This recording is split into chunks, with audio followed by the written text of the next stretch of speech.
안녕하세요. 50대 후반의 여자입니다. 제 인생에서 두 번 다시 겪고 싶지 않았던 지옥 같은 사건이 있어요. 그래도 또 누군가는 저와 같은 피해를 입을까봐 이렇게 용기를 내어 이야기를 해볼까 합니다. 벌써 몇 년 전 이야기네요.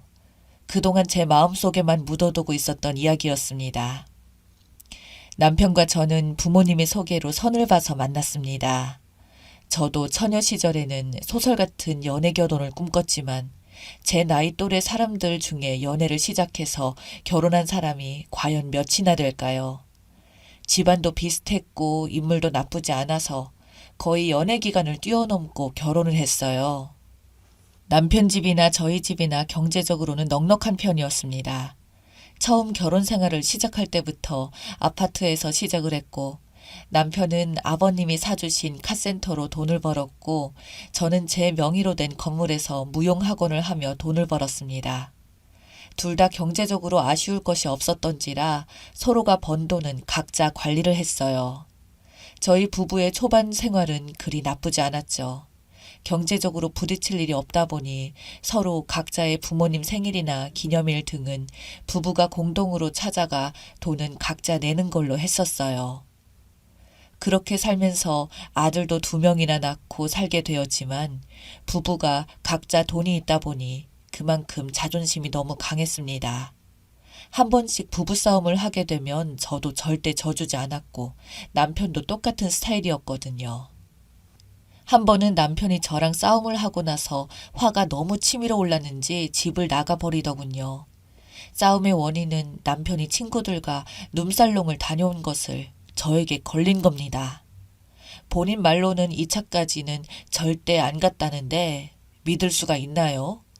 그걸로 싸웠고 구박을 했더니 자신은 정말 떳떳하다면서 사과할 마음이 전혀 눈꼽만큼도 없다면서 집을 그냥 나가버리더군요.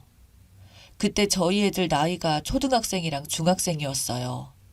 저는 하루 이틀만 지내면 남편이 돌아올 줄 알았지만 남편은 오히려 집 근처에 빌라를 하나 계약해서 살더군요. 남편은 자신의 카센터에 아이들이 오면 밥도 사주고 자기 집으로 데려가기도 하고 저녁이 되면 저한테 다시 돌려보내고 그렇게 각자 따로 살다가 시간이 흐르고 명절이 되면 둘이서 같이 갔습니다. 정말 이 상황이 어처구니가 없었지만 그래도 아버지로서의 도리는 다 했던지라 별거가 아닌 별거가 되었습니다. 그렇게 5년이라는 세월을 별거로 지내다가 갑자기 어느 날부터 집에 들어와서는 잠을 자기 시작하더니 짐을 하나씩 들고 오더군요. 그러면서 아무렇지 않게 제 침대에 누워서 자는 걸 보니 정말 어처구니 없었지만 5년이나 지난 이야기로 또 싸우기도 그렇고 아이들도 내색은 안 했지만 내심 아빠가 집에 들어온 것을 반기는 것 같았고 특히 그 시기에 저희 첫째 아들이 고등학생 수험생식이라 그냥 저도 별말 없이 넘어갔습니다. 그 이후로 애들이 대학을 진학하고 졸업할 때까지 살았습니다만 애들 때문에 참은 것도 있었지만 아무래도 5년이나 넘게 별거한 남편과 다시 함께 지냈더니 부부로서의 감정은 사실 거의 없어진 셈이었죠. 부부관계도 없었고 그냥 친구와 같은 사이라고 할까요? 그 이후로 남편이 유흥업소에 가서 혼자 해결을 하든 뭘 하든 신경을 안 썼습니다. 어차피 남편 돈 한 번 받아본 적도 없었고 부부 공동 명의 말고는 서로 돈은 각자 알아서 썼으니까요. 게다가 제가 투자했던 주식들이 큰 수익이 나서 큰 돈을 벌었던 것도 있었습니다. 당시에 부동산 투자해 놓은 것과 주식들까지 합치면 제 명의로 된 금액이 30억이 넘어가게 되었고 그 중에 가장 크게 증가하게 된 부분이 주식이었거든요. 저는 그 이후 저희 큰아들에게 그런 부분들을 이야기해주며 돈 500만 원과 함께 대학생 때부터 주식을 한번 경험 삼아서 해보라고 시켰는데 이 이야기를 큰아들에게 남편이 들었는지 저에게 주식에 대해서 캐묻더라고요. 그래서 남도 아니고 미워도 남편이라 제 나름대로의 성심성의껏 주식 관련해서 이야기를 해줬는데 하루는 이 인간이 돈 좀 갑자기 빌려달라는 겁니다. 이야기를 들어보니 작전주 같은 세력들이 먹는 도박 같은 곳에 투자를 했다가 글쎄 돈을 다 날렸다는 것 같더군요. 저에게 살아생전 돈 한 푼 달라고 한 적 없던 인간이 이런 소리를 하는 걸 보고 저는 남편에게 대체 얼마나 날렸나고 물었더니 아무 말 못하고 그저 돈만 빌려달라고 계속 말하더군요. 건물 대출 이자도 당장 내야 되고 어쩌고 저쩌고 하면서 3년 뒤에 갚겠다는 조건으로 저한테 2억이 넘는 돈을 빌려갔습니다. 그리고 3년이 다 되어갈 무렵 갑자기 저한테 이유 없이 성질을 내고 계속해서 시비를 걸기 시작하더군요. 밥을 차려줘도 밥상 반찬이 이게 뭐냐 등등 돈을 벌면 이런 데 써야지. 이러니까 당신을 좋아할 수가 없다는 등 가정교육이 잘못되었다는 등 장모님이 어찌 키웠냐는 등의 이야기를 해서 저도 참다 폭발해서 싸움을 했고 남편은 그걸 빌미로 또 집을 뛰쳐나갔습니다. 지금 와서 생각해봐도 그때 남편이 그 짓거리를 한 이유는 돈을 줄 마음이 없어서였던 것 같네요. 결국 그렇게 집을 나간 남편은 11년이 넘도록 집을 들어오지 않았습니다. 예전 5년 전에 나갔던 때와 마찬가지로 짐을 따로 챙겼는데 지난번과 다른 건 저랑은 서로 얼굴조차 마주치기 싫었는지 이제는 명절 때도 친정에 안 오고 시댁에도 오지 말라며 제 얼굴 꼴도 보기 싫다고 말하더군요. 그리고 남편이 다시 나간 지 4년쯤 지났을 때는 여자도 생겼는지 소문이 들리더라고요. 남편이 바람났다고요.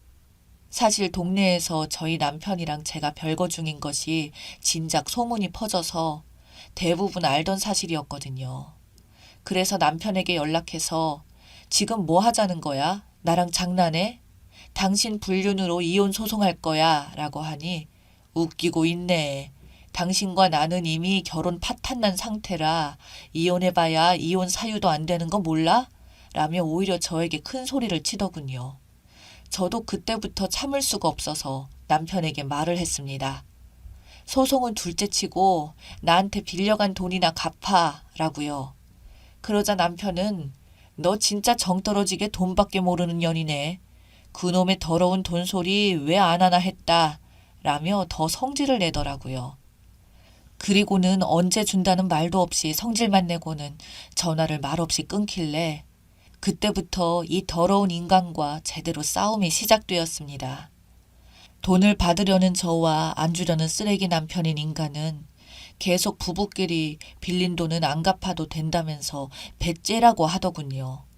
그러면서 시댁에는 제가 정신병이 있는 돈만 밝히는 여자라고 음해하며 자기는 이미 돈을 다 갚았는데 정신병이 있어서 매번 자기만 보면 돈 달라고 한다며 저를 아주 이상한 여자로 주변 사람들에게 소문을 냈습니다. 시댁은 다짜고짜 저에게 전화와서 말하기를 왜 자꾸 네 남편 괴롭히니? 오죽하면 내 아들 멀쩡한 집을 냅두고 뛰쳐나와서 따로 살겠어? 라는 말에 순간 저도 화가 나서 바로 시댁에 달려가 통장 내역을 보여주며 어머님, 저는 남편한테 돈을 받은 적이 전혀 없어요.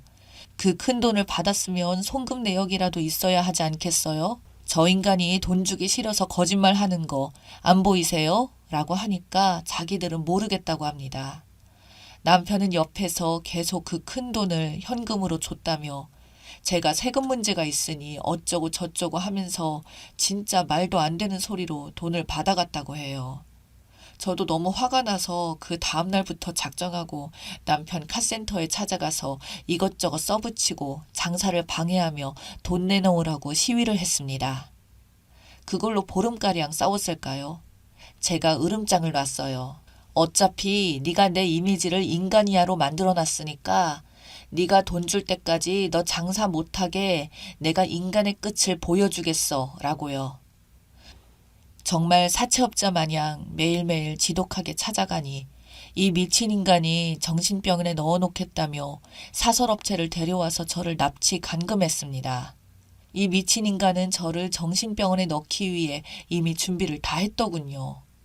제가 정신병원에 가게 되면 제 모든 재산은 다 배우자 것이 되니까 빚진 돈도 안 줘도 되고 제 명의로 된 모든 것을 가지려고 했나 봅니다.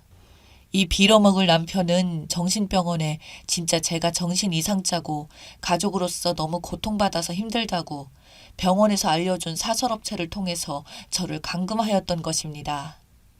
당연히 현행법상 가족 동의가 필요한데 아들들이 동의를 할 수는 없었고 저는 풀려나자마자 남편 놈과 업체를 고소했습니다. 업체는 남편 말만 믿고 했다고 몰랐다면서 싹싹 빌었고 남편 놈은 감금치사 혐의로 기소가 되었습니다. 그때부터 시댁과 남편 놈 태도가 180도 변하기 시작했어요. 저한테 싹싹 빌면서 그래도 애들 아빠인데 한 번만 봐달라고, 남편도 처음으로 들어간 경찰서가 겁이 났는지 제발 한 번만 부탁한다고, 돈은 지금이라도 당장 주겠다며 시부모를 통해서 2억 빌린 돈을 그때서야 돌려주더군요. 저는 한숨을 내쉬면서 지금 이것만 주는 거냐고, 내 정신적인 피해 보상은 어떡할 거냐고 하니까 남편은 또 시부모를 통해서 1억을 추가해서 저에게 주었고 저는 남편에게 이혼 서류를 가져다 주며 합의했으니 도장 찍으라고 말했습니다. 애들이 이미 다 컸으니 양육권은 없겠지만 네가 한 것도 없으니 우리 공동명의로 된 아파트랑 재산은 다 전부 내 거라니까 머뭇거리는 표정을 짓다가 그 좁은 감옥에서 썩으라고 협박을 하자 남편은 마지못해 승낙을 하였습니다. 아이들은 저한테 엄마의 마음은 이해하지만 그래도 우리 아빠인데 감옥에서 썩는 건 좀 아닌 것 같다며 감옥만큼은 아빠가 안 갔으면 좋겠다는 말에 저도 어차피 받을 건 싸그리 모두 받았으니 선처 탄원서를 냈고 이 인간은 징역 1년 집행유예 2년을 선고받아 풀려났어요. 그 이후로 이 인간 겁나서 저한테는 훨씬 조신합니다. 저도 돈을 받았고 이혼 이자료도 두둑히 챙겼으니 더 이상 이 인간이랑 얽히고 싶은 마음이 하나도 없네요. 다만 아직도 종종 납치되어 감금이 되던 날의 트라우마가 남아있어 정신과 치료를 현재까지도 꾸준히 받고 있습니다. 여러분, 결혼은 나이가 찼다고 해서 조급하게 하시지는 마세요. 비록 혼자 살지언정 정말 인생의 반쪽은 신중하게 결정하셨으면 좋겠네요. 다들 행복하세요.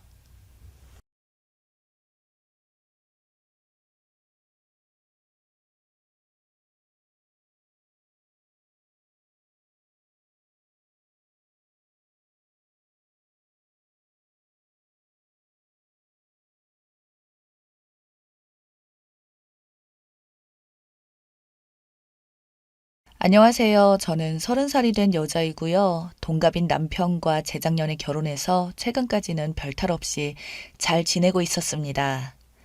그러다 제가 휴직을 하게 되면서 어떤 탈이 생기다가 결국 남편을 물게 되었어요.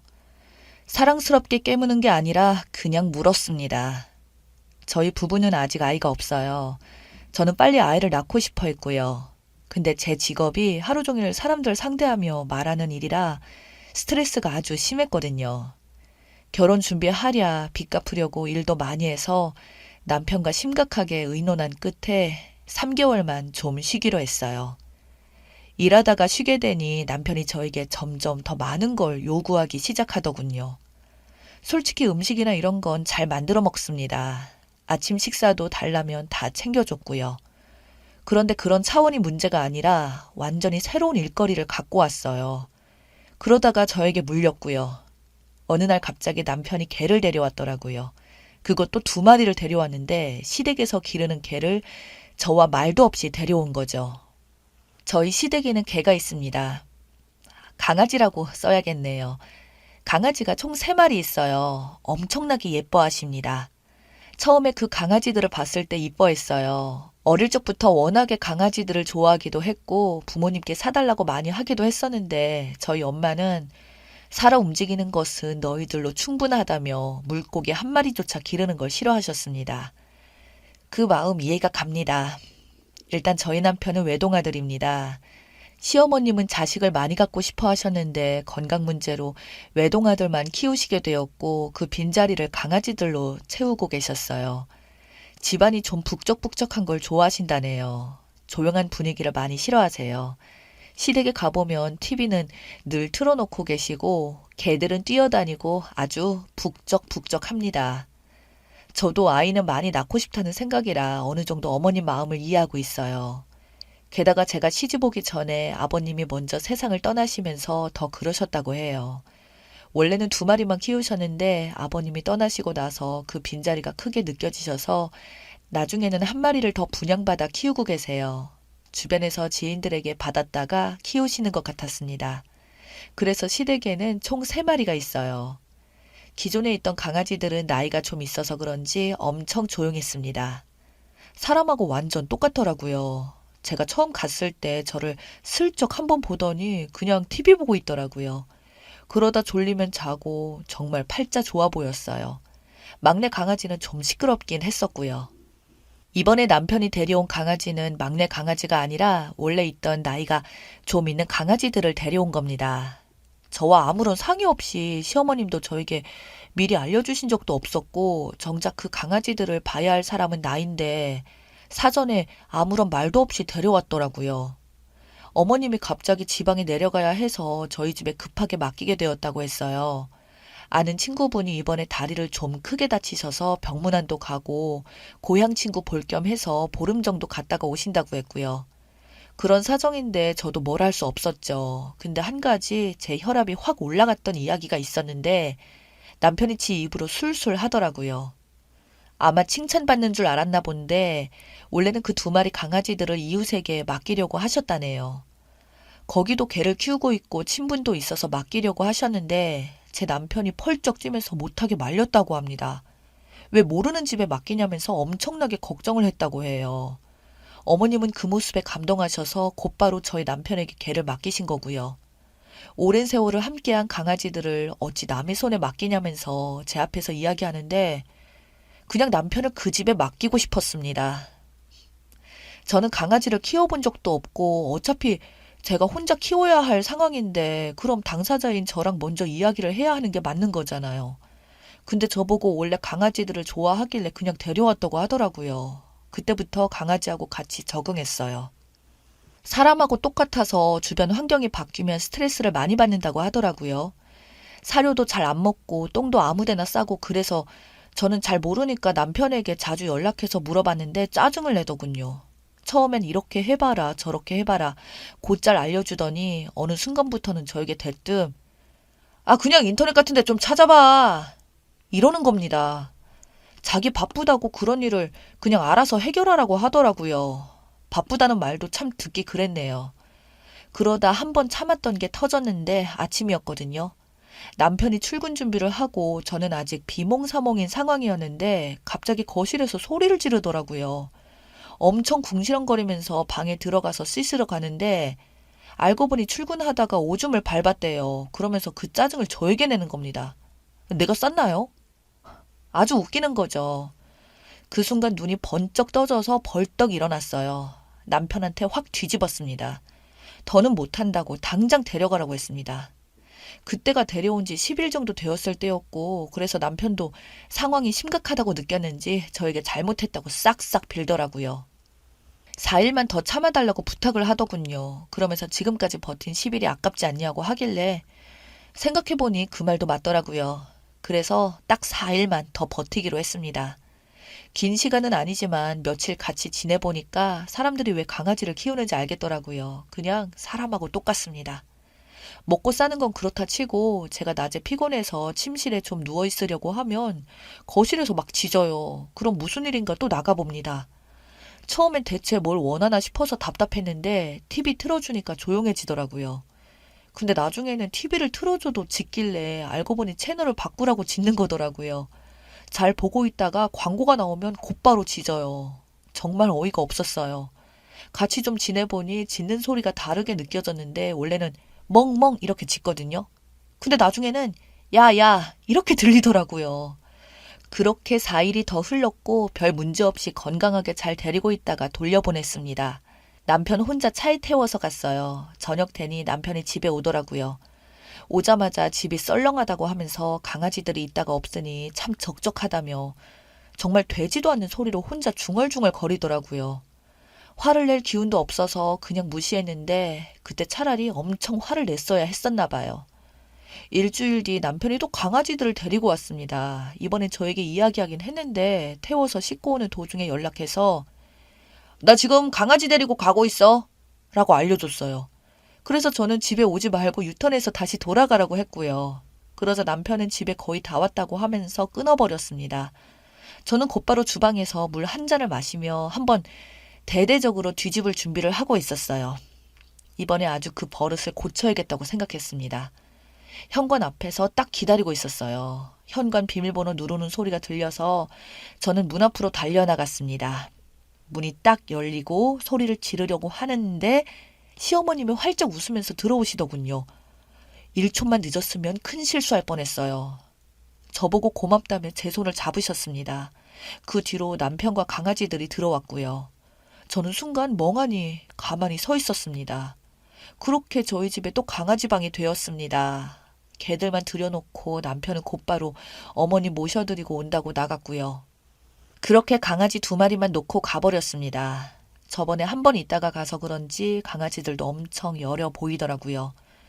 바닥에 엎드려서 저를 보며 짖기 시작했습니다. 그래서 저는 TV를 틀어줬고요. 그러니 다시 조용해지더라고요. 그렇게 거실에 앉아서 강아지들 채널 돌려주면서 남편을 기다렸어요. 얼마 뒤에 남편이 도착했고 저는 일단 차분하게 무슨 상황이냐고 물어봤습니다.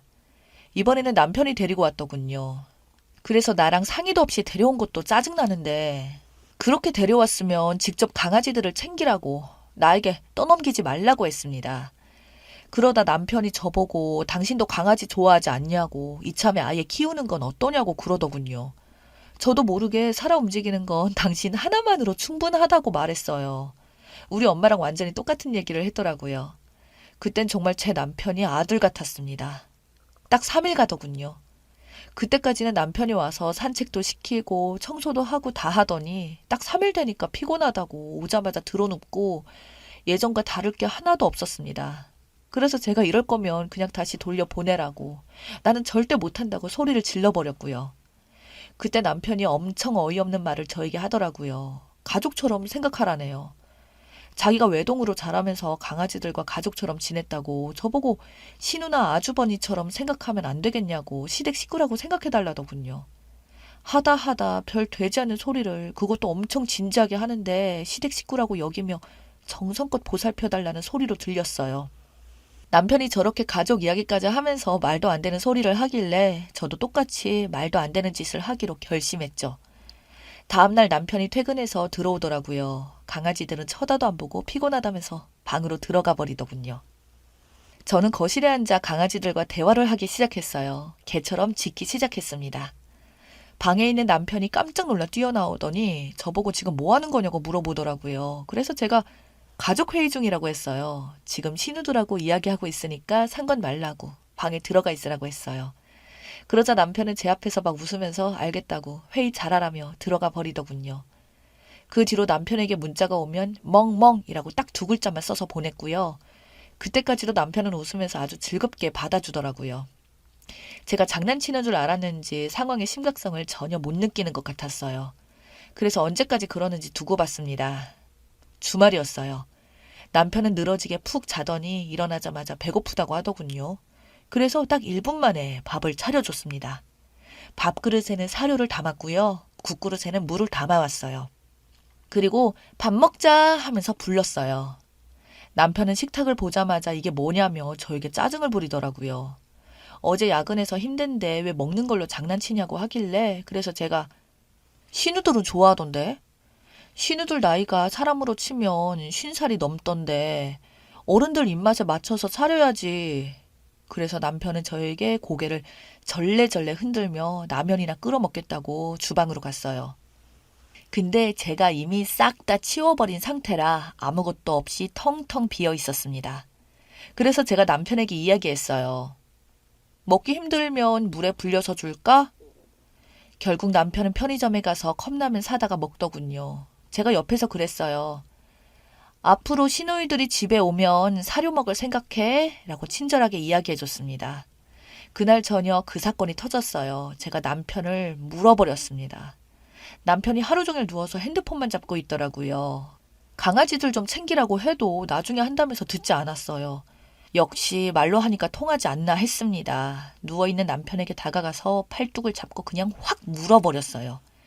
그러자 화들짝 놀라며 벌떡 일어나더군요. 저보고 미쳤냐고 소리치길래 저는 아무 말도 하지 않고 그냥 으르렁거렸어요. 저는 대화를 하고 있었습니다. 그리고 또 침대에 눕길래 제가 다가가 물어버리려고 했어요. 그렇게 결국 남편은 거실 청소를 했습니다. 확실히 그 방법이 잘 통하더라고요. 저녁에 산책 좀 시키려고 했는데 이번에는 침대에 누워 자는 척을 하더라고요. 제가 가까이 다가가자 갑자기 일어나서 산책을 나가더라고요. 다음날 어머니께 전화가 왔어요. 강아지들 보느라 힘들겠다며 걱정하시면서 오늘 저녁에 데리러 오시겠다고 하셨습니다. 제가 아니라고 더 쉬다가 오시라고 천천히 볼일 다 보셔도 된다고 말씀드렸어요. 그리고 나서 곧바로 남편에게 전화가 왔습니다. 저보고 무슨 소리를 했냐고, 왜 엄마가 좀 더 쉬다 오신다고 하냐고 화내더니 남편이 중간에서 빨리 데려가려고 했다더군요. 그래서 저녁에 오실 것 같다고 이야기하길래 제가 저녁은 어떻게 하시냐고 물어봤어요. 사실 그게 제일 중요한 일이잖아요. 제가 식사 문제로 예민하게 질문하자 저보고 사료로 장난치면 안 된다고 그러더니 나중에는 문자로 저녁 준비하지 말라고 자기가 알아서 하겠다고 하더라고요. 그렇게 남편은 집에 와서 강아지를 데리고 어머니 모셔다 드리러 가더라고요. 그날 이후로 저희 집에 강아지를 데려오는 일은 없었어요. 나름 잘 해결된 것 같긴 한데 한 가지 문제가 제가 가까이 다가가면 기겁하며 도망갑니다. 그게 좀 걸리네요. 휴직한 이유가 아이를 가져보려고 한 건데 시간이 조금 더 걸릴 것 같습니다.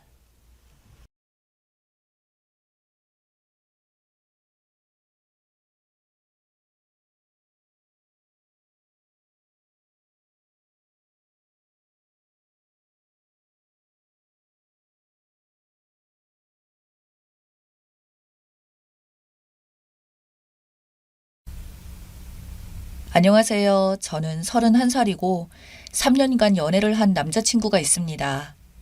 아니, 있었습니다. 남자친구는 35살 대기업에 다니고 저는 직장 생활을 하다가 조금 더 안정적인 결혼 생활을 위해 현재 자격증 시험 준비를 하고 있어요. 물론 남자친구도 뒷바라지를 해준다고 했고 시험 통과 후 결혼하기로 약속한 사이입니다.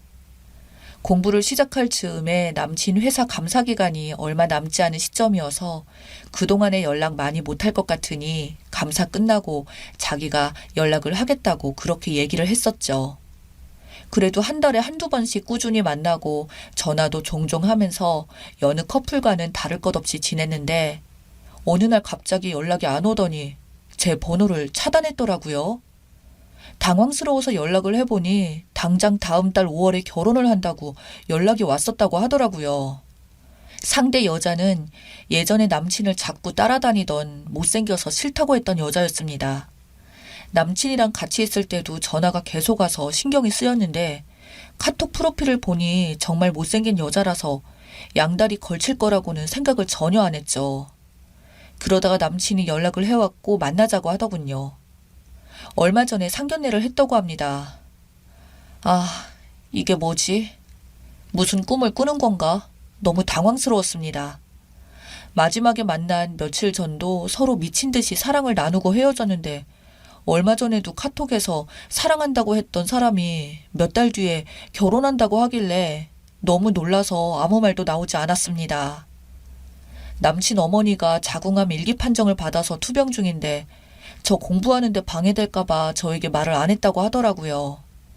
남친의 집에 그런 안 좋은 일이 있었는지는 말하지 않아서 전혀 눈치채지 못했습니다. 근데 실비보험 가입된 게 없어서 수술비와 병원비 앞으로 드는 항암 치료비 빚이 거의 5천만 원 정도에 아버님 채무까지 자기가 버는 월급으로는 감당이 안 되는데 그 여자가 어머니 투병에 들어가는 비용을 다 내줬다고 하네요. 자기 엄마가 암으로 스트레스를 너무 많이 받아서 시설 좋은 요양병원에 가고 싶다고 하시는데 거기가 매달 1,000만 원씩 나가니 그 비용을 다 내겠다고 했대요. 여자 쪽 집이 부자라서 여자가 너무 원해서 결혼하면 다 해준다고 했다네요. 그래서 엄마를 살리려면 결혼을 해야 한대요. 그래야 자기 엄마가 산대요. 나와 한마디 상의도 없이 왜 그랬냐고 하니까 너가 돈 해줄 수 있어? 하네요.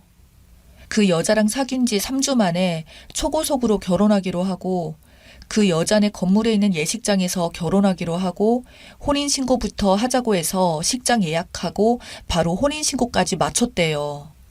법적으로 다 마치고 나서 상견례는 나중에 하고 저한테 연락을 한 거였죠.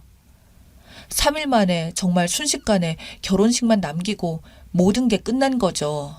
그러면서 저한테는 자기야 여보야 하면서 사랑하는 건 너뿐이야. 그 여자랑 결혼해도 불행할 거야.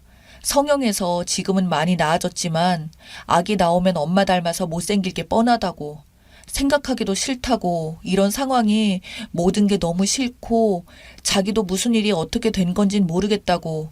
갑자기 돈에 팔려가게 되었어 라며 울면서 말하니까 저는 무슨 말을 해야 할지 정신을 못 차리겠더라고요. 뭐라도 해주고 싶고 결혼을 말리고 싶은데 제가 해줄 수 있는 게 아무것도 없었어요. 돈에 팔려가는 자기가 너무 힘들다고, 너를 떠나는 걸 감당할 수가 없다고 펑펑 우는데 정말 가슴 찢어지게 아프고 불쌍하게 느껴지더라고요. 자기가 돈으로 여자 집에 팔려가는 입장이라 앞으로 자주 연락하기 힘들겠지만 그래도 너랑 도저히 못 헤어지겠으니 간간히 안부 묻고 계속해서 만나고 싶다고 하더라고요. 이게 진짜 무슨 상황인지 저도 모르게 숨겨진 여자로 지내라는 건지 그때는 상황 파악이 안 되고 이 사람이랑 영영 헤어지는 건 아니구나 오히려 안심이 되었습니다. 저랑 3년을 죽도록 만났는데 아직 헤어짐은 아니야. 서로 이렇게 없으면 죽을 만큼 사랑하는데 계속 볼 수 있으니 다행이다 이러면서 어떻게 다른 사람이랑 이렇게 급하게 결혼이 확정될 수 있는 걸까? 게다가 여자는 지금 이런 상황에 대해 아는 것이 하나도 없대요. 저와 보며 만나는 거 알면서도 꼬리치는 건데 양다리 걸친 건데 아무것도 아는 것이 왜 없는지는 알고 있는데 저와의 연락을 차단시킨 거겠죠. 사실 머리가 뒤죽박죽이고 이 모든 상황을 어떻게 풀어내야 할지도 모른 채 이게 뭐지? 어쩌지? 이제 어떻게 하지? 덜덜 떨리기만 했습니다. 하루 종일 먹지도 못하고 잠도 못 자고 울다가 지쳐서 깜빡 잠들었다가 해요. 정말 죽고 싶어요. 하루하루가 지옥 같아요. 제가 이런 상황에서 어떤 행동을 해야 할까요? 남자친구도 저도 아직 서로 많이 사랑하고 있는데 진짜 이대로 이렇게 남친이 말한 대로 세컨드라로 해야 할까요? 어떻게 방법이 없을까요? 너무 붙잡고 싶은데 이미 많은 것이 진행되었고 저의 모든 것 다 포기하고 부모님 병가로 직장 다시 구해서 병원비를 벌어야 할까요? 남자친구가 너무 힘들어서 홧김에 내린 결정일 거예요. 결혼을 물을 수 있는 방법을 찾아봐야겠어요. 추가 후기입니다. 사람이 미치면 아무리 누가 말려도 방법이 없죠. 제가 쓴 글을 보고 나니 냉정을 찾은 후 정말 바보였구나 라는 생각이 들더라고요. 나 정도 배우고 사회생활하는 여자가 저런 쓰레기 같은 남자놈한테 목매여서 병가를 내고 병원비 갚으면서 살 수 있다고 세컨드라도 하겠다고 했더라고요. 적은 글을 보니까요. 제 변명을 조금 하자면요. 저는 남친을 너무너무 사랑했어요. 이렇게 나랑 잘 맞는 사람이 있을까 할 정도로 모든 취향이 맞는 사람이고 대기업 다니는 남친의 연봉도 괜찮고 전문직이고 이 사람과 결혼하면 모든 게 완벽할 것이다 라는 노망이 저를 지배했고 3년이나 연애를 했으니 이제 결혼만 남아있었고요. 결혼할 거라고 믿어 의심하지 않았던 사람이 돈에 팔려 원하지 않은 결혼을 한다는 사실에 제가 아무것도 판단 못하고 있었던 것 같습니다. 이틀 동안 아무것도 못 먹고 잠도 못 자고 울기만 해서 정신 상태가 혼미한 상태인데 갑자기 너무 배고파서 쓰러질 것 같은 거예요. 마침 찬밥이 남아서 이것저것 넣고 고추장 넣고 비벼서 허겁지겁 허기를 때웠는데 갑자기 현타가 오는 겁니다. 이 상황에 배가 고파서 밥 먹는 것도 웃기고 남친과 이렇게 되어서 죽을 것 같아도 죽지는 않는구나. 먼저 배고파 굶어 죽겠구나 싶어서 밥을 먹는 내 꼴이라니. 근데요, 그때 정신이 번쩍 들면서 이건 완전히 사기인데? 이놈의 자식이 양다리인데 그 이상도 그 이하도 아니고 나는 갑자기 버려진 건데 하고 정신이 번쩍 들더군요. 네, 맞아요. 전 양다리인데 그 여자한테 진 거예요. 그래서 남자친구한테 버려진 거예요. 이별에도 예의가 있는데 거기다 뒤통수까지 맞은 거죠. 자궁암 1기 수술비 5천만 원. 이게 날 호구로 봤구나. 그리고 자궁암 1기였고 우리나라 의료보험에서 암 환자는 자기 부담금 10%인가 5%인가 밖에 안 되거든요. 그리고 결정적으로 초기에 발견해서 다행인 거지 저렇게 호들갑 떨 만한 상황이 아닌 거죠. 이거 알아보려고 여기저기 전화도 해보고 뭐 하여튼 실비보험도 없이도 그렇게 부담되는 금액이 아니라는 거죠. 그리고 뭐 요양병원 아무나 가나요? 항암치료 받을 때만 입원하고 그 외에는 통원치료 하더라고요. 요양병원 1,000만 원 나온다고? 그게 대체 어딘데. 야 이놈아 네가 뻥을 쳐도 내가 그걸 잊고 있었다니. 그러네 저놈이 나한테 저렇게 뻥을 치고 연락하고 지내자고 했구나. 결혼하는 여자는 무슨 죄냐고요. 그 여자랑 저랑 전남친이랑 사귀는 거 알면서도 계속 거짓말을 한 거거든요. 그런데도 아무 잘못이 없나요? 거기에서 남친이 저를 속이고 양다리 한 거고요. 그 여자한테도 거짓말을 했겠죠. 나머지 밥을 꾸역꾸역 먹으며 이제 복수만 남았다 분노의 다짐을 했습니다. 카톡을 보냈습니다. 자기야, 나 생각해봤는데 자기가 결혼해도 자기랑 계속 만나고 싶어. 도저히 못 헤어지겠어. 그래도 결혼 전에는 먼저 한번 보고 비밀 지킬 자신 있어. 자기가 지난번 말한 대로라면 그림자라도 좋아. 대신 저번에 했던 말 다시 한번 해줘. 무슨 말? 그 여자랑 결혼하기 싫다고. 얼굴 못생겨서 싫다고. 엄마 병원비 때문에 이용하는 거라 애정이 있을 수 없잖아. 그 여자는 싫고 내가 사랑하는 건 너야. 그래서 결혼해서도 널 옆에 두고 싶은 거고. 이 정도면 됐지? 우리 자주 가는 모텔 거기 먼저 가 있어. 나 처갓집 다녀오면서 연락할게. 내일 모레 결혼한다는 놈이. 그 여자가 조금씩 불쌍해지기도 하더군요. 당연히 모텔은 무슨 모텔. 저는 안 나갔죠. 모텔에 도착했다고 연락이 와서 먼저 씻고 있으라고 했죠. 일부러 시키지도 않았는데 빨리 오라고 다 씻었다고 카톡이 왔길래 그 여자 전화번호를 찾으며 카톡을 찾아냈습니다. 그날 이후 원피스를 입고 결혼식장에 갔어요. 전 남친이 저를 보더니 사색이 되더군요. 소란스러울까봐 큰 소리도 못 내고 안절부절 발을 동동 굴리더군요. 저는 생글생글 웃으면서 축하해 한마디 해주었습니다. 암투병으로 다 죽어갈 것처럼 말하던 전 남친의 어머님은 너무 좋은 혈색으로 손님 맞이를 하고 계시고 부잣집으로 장가갈 아들이 그리도 좋은지 싱글벙글 신이 났었더군요. 역시나 아프다는 엄마는 핑계였던 거죠. 신부 대기실에 가서도 인사를 했어요. 그 신부는 절 알아보고 사색이 되더군요. 결혼 축하한다고 해줬어요. 남의 남친 이렇게 돈으로 뺏어가니 좋냐? 축하해. 천년만년 잘 살길 바래. 너 신랑이 그저께도 모텔 잡아놓고 기다리던데. 내가 그래도 혼인신고도 했고 결혼식도 앞둔 남자랑 자면 안 되겠다 싶어서 안 갔더니 카톡에 불이 났더라. 너 결혼해서 조심해. 저 남자 결혼 약속한 여자친구 있는데도 양다리 걸치다가 결혼 이틀 전에도 바람핀 남자야. 야, 너 줄 테니까 쓰레기 잘 관리하면서 살아라. 하고 손에 봉투 하나 쥐어주고 왔습니다. 보내준 사진까지 선명하게 인화해서 줬습니다. 뒤통수에서 신부가 소리를 지르는 걸 보며 전 남친은 신부 대기실로 뛰어갔고 친구들을 통해서 결혼식이 난장판이 되었다고 얘기를 들었습니다. 조용하지만 엄청난 복수를 한 거죠. 소란스럽지도 않게 혼자서 조용히.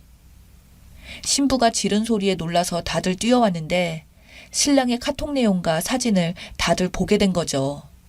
신부 측 부모님들과 신부 친구들, 친척들이랑 신랑놈이 결혼 전에 바람 피우려고 수작질한 걸 들켰으니 어떤 부모가 그 결혼을 계속 진행하겠습니까? 신부도 그렇고요. 그날 결혼식은 깨졌고 위약금은 신랑 측에서 다 위자료까지 물게 되었나 봅니다. 여자 쪽에서는 혼인 무효 소송 중이라고 들었습니다. 저도 전 남친이 집으로 쫓아오면 험한 일 당할까봐 이사 가려고 집을 내놓고 본가에 내려왔습니다. 여기는 모르거든요. 애초에 돈이 그렇게 좋으면 나랑 깨끗이 정리하고 나랑 했던 결혼 약속을 취소를 했어야지. 한마디로 한심한 남자였어요. 읽어주셔서 감사합니다.